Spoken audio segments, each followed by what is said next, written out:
The small forward position is a crucial one in the NBA. Every contender has at least 2 or 3 quality 3-and-D wing players who mainly play as a small forward. Some of them can stretch out to play as a power forward, while others, who are smaller small forwards could even play as a shooting guard. And in this video, we're going to count down the 10 best free agent small forwards available on the market this offseason, as they are free agents. So let's start with number 10. And I have Trevor Ariza at number 10. He's now 36 years old, and this past year with the Heat, he averaged 9.4 points per game, 4.8 rebounds a game, 1.8 assists per game on 41% shooting from the field, and 35% shooting from 3 on 4.8 threes a game, also averaging 1 steal a game. Now, 36 years old, you know what you're going to get with Trevor Ariza. He's a very experienced player who can defend multiple positions, probably positions 1 to 4 are his main positions he can defend. Also, he can stretch the floor for you, a quality 3-point shooter. He can also, even at his age, obviously not as good as he used to be, but he can still do a little bit of slashing to the rim. He can get to the rim for you, averaging 9.4 points per game. And at the end of the day, he's a former NBA champion with lots of playoff experience. So every contender will be interested in this guy. Now, and people still value Trevor Ariza in the NBA, as the Miami Heat showed last season, giving up I think a few picks, maybe 1 pick at least, to get Trevor Ariza from the OKC, even though he hadn't played for a year and a half. So he still has a value in this league as a 3-and-D player with that experience, and now he's going to be on a veteran minimum for any team that wants him. And Trevor Ariza at 36, still, even I think at a veteran minimum, lots of contenders would be sniffing around him. I wouldn't be surprised if he re-signs at the Heat. I'd love to see him back at the Lakers, where he won his NBA championship, because Lakers could do with a few more wings, especially if Kuzma goes. So Trevor Ariza, if you want to come back to LA, come on down, especially on that veteran minimum. But we'll wait and see where he goes. Hopefully he doesn't retire yet. I think he still has a good bit to offer in this league. Now, at number 9, we got a younger guy, Otto Porter Jr, who is 28 years old, and last year averaged 9.7 points per game, 5.4 boards a game, 2 assists on 43% shooting from the field, and 37.5% shooting from 3. Now, Otto Porter, he's coming off making $28 million last year, and he was traded from the Bulls to the Orlando Magic. So I don't think he is staying with the Magic, because they are a rebuilding team, and Otto Porter is 28. A contender could do with him. So I think he won't be staying in Orlando. And Otto Porter, he's the perfect size for a small forward. A great wing defender. He can shoot the 3, obviously, shooting 37.5%. He can also do a bit of playmaking. He can create his own shot. But the only problem with Otto Porter Jr., he can do an awful lot, as I said, but his injury record, that's held him back so much in recent years, in constant injuries, and that's why he won't be making anywhere near the $28 million he made last season, because no team is going to pay him that. He's been injured for so long. But if he can just stay healthy, he can be a big part of a championship team. Now, he won't. I'd love to see him on the minimum, because that would obviously, again, as a Laker fan being biased, it would make it easier for the Lakers to get him. I think he could make anywhere from the minimum to around $5 million, like a minimum to the taxpayers mid-level exception, anywhere between those kind of figures. I think he's still a great player for any contender to have as a 3-and-D wing, who can defend a good few positions, shoot the 3, create his own shot. He's only 28 years old, so you don't have to worry about him. Age-wise, he's fine, and he's probably going to be hungry, to contend. It's been a few years of non-contention, playing for the Wizards, the Magic obviously last year, and the Bulls in recent years. And I wouldn't be surprised if he ended up on a team like the Miami Heat.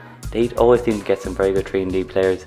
A couple of years ago, Andre Iguodala from they got bought out. Or I think they traded from the Grizzlies.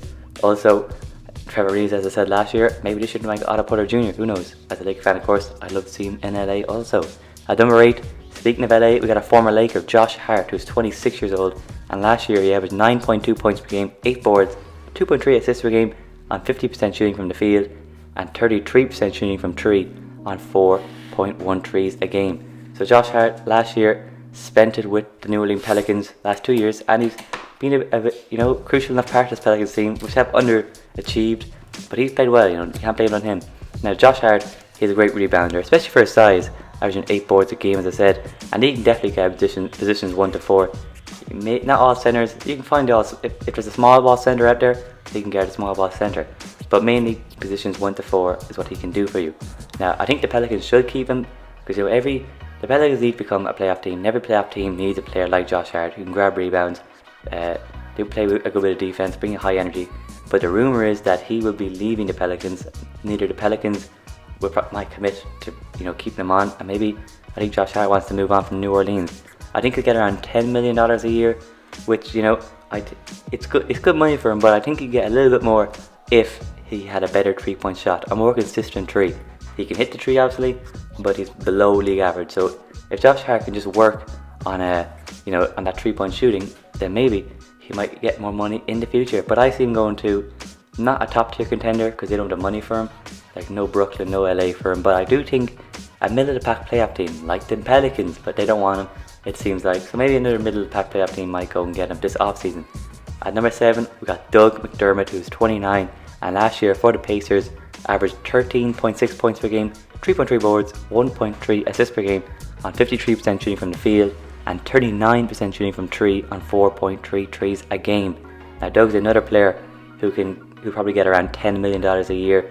He's in his prime of his career, 29, so he'll be looking for probably double digits in the millions. That's a lot of money. And as a Laker fan, you hear plenty of rumours as a Laker fan, but I'm here, people are saying that they want Doug McDermott. Some Laker fans are saying they want Doug McDermott. So maybe the Lakers might go out to get him. Personally, I don't know. Haven't seen enough of him. Obviously playing in Indiana in recent years are pretty irrelevant, unfortunately for Pacers fans, but the stats look pretty good for him. He brings scoring to a team, obviously averaging 13.6 points per game, and clearly he's capable of shooting the ball from behind the arc, which seems to be a speciality. 39% from 3. He's not a liability on the defensive end either, so he'll be fine on that department. So I think it depends what Doug McDermott wants. Does he want at 29? Does he want that big payday? Because he's in the prime of his career, as I said, or does he want to contend in his prime? So will he take a slight pay cut, maybe the biannual exception around $6 million to go to a real contender, or does he want to go to more of a middle of the pack team like what Josh Hart could do and just sign for $10 million? I don't know. We'll wait and see. I don't think the Pacers will keep him because they really need him. I don't know. They seem to be moving on from a few players, Miles Turner maybe as well. So maybe the Pacers don't really need to keep hold of Doug McDermott. Now at number 6 we got Kelly Oubre Jr. who's 25, and he averaged last year for the Warriors. He averaged 15.4 points per game, 6 boards, 1.3 assists per game, 1 steal a game, and 31.6% shooting from 3 on 5.2 threes a game. Now Kelly Oubre had a mixed season last year with the Warriors. He's coming off making $14 million last year, and I don't expect the Warriors to re-sign him, unless they want to re-sign him and then use him as a trade asset in the future. But I think the Warriors will be fine without Kelly Oubre.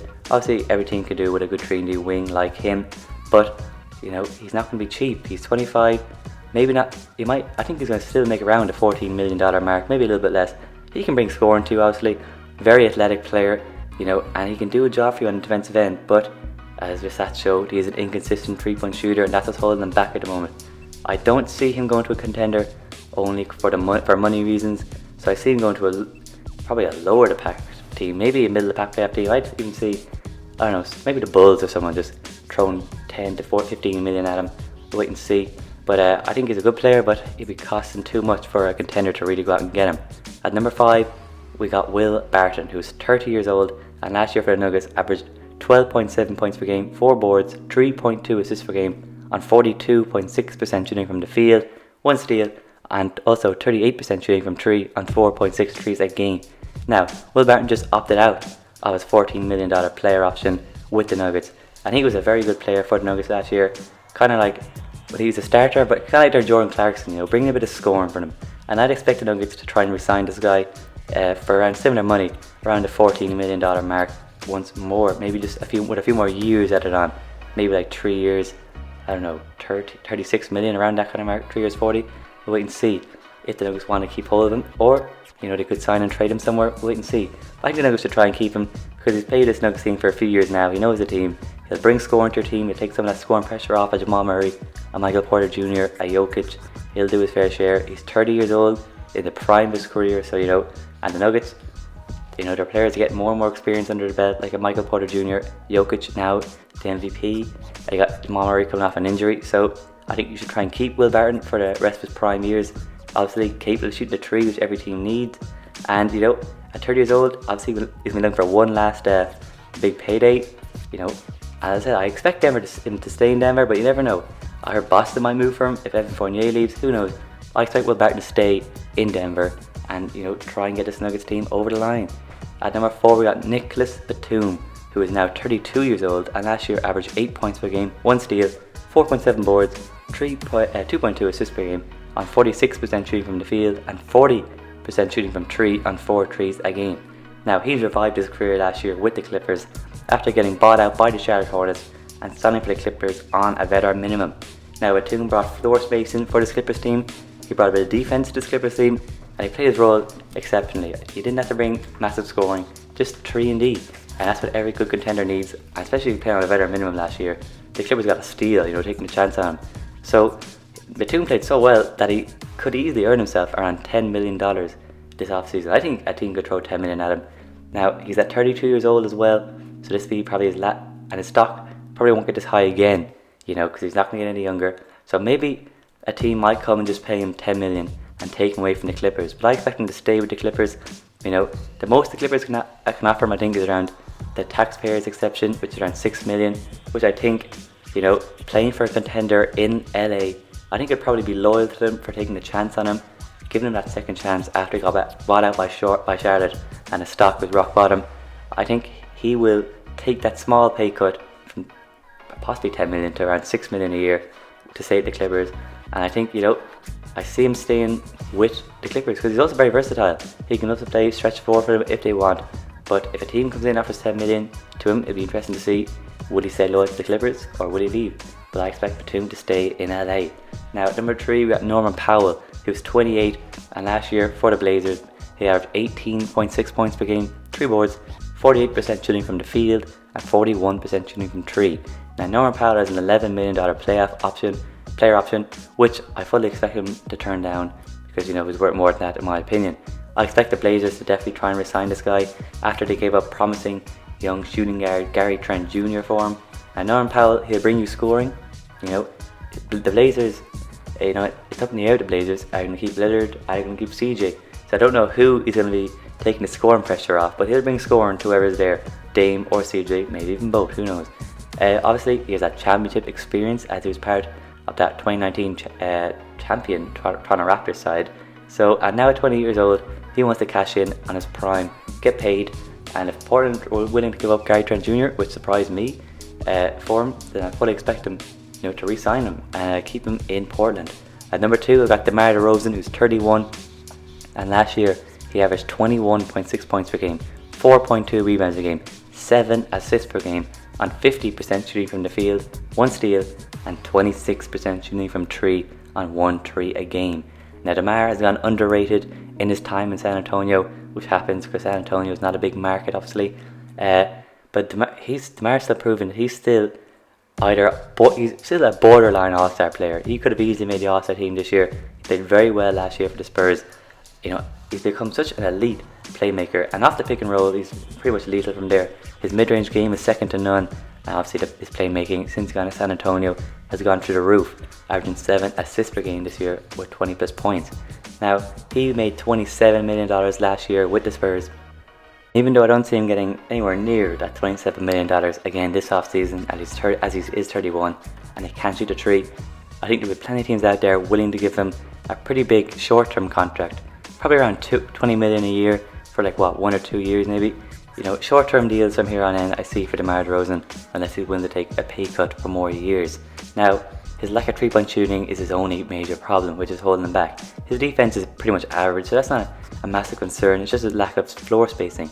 Now, he has buckets and buckets of playoff experience with all those years as a Raptor, and even with the Spurs a couple of years as well. So I see a playoff team being interested in him as either their number 1, 2 or even 3 guy. A team like the Knicks, who've got plenty of cap space, might want his playoff experience and his scoring.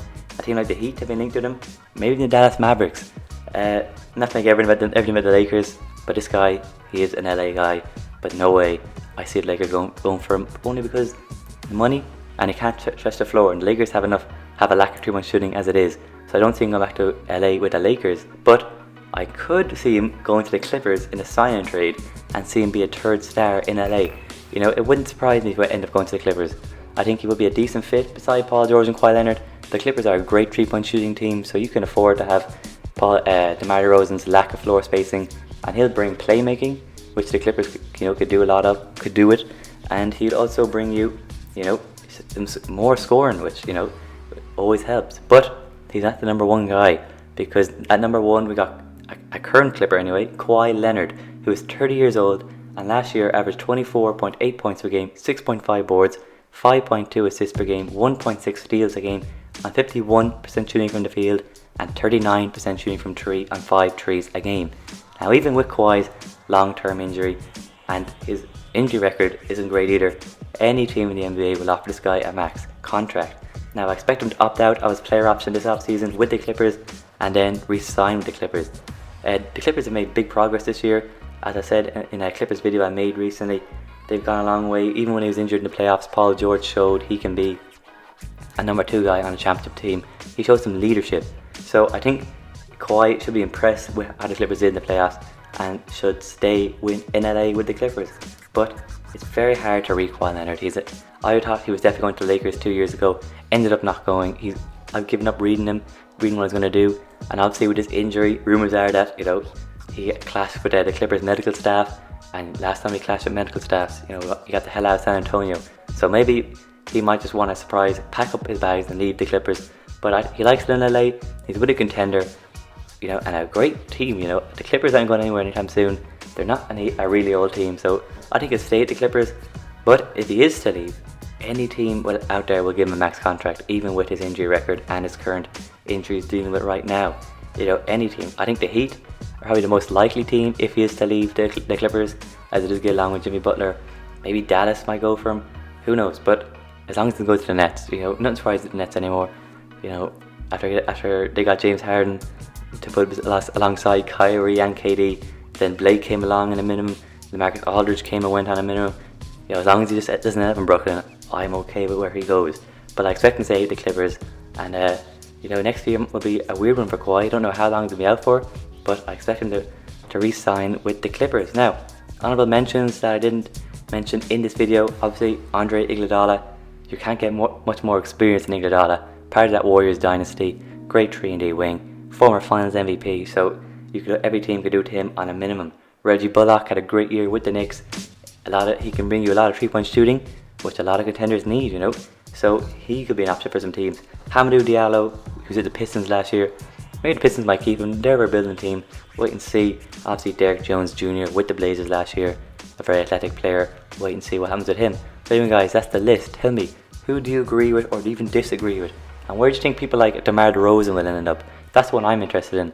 Where will DeMar DeRozan end up in? But these other guys, you can kind of expect, you can give a good guess. DeMar DeRozan, there's a lot of teams that could end up getting him. I wouldn't even be surprised if he ends up staying on a short-term deal in San Antonio. But anyway, guys, that's the video. Thanks for watching. Be sure to like the video, subscribe if you're new, and turn on notifications, stay notified. And all I said, I'm out of here.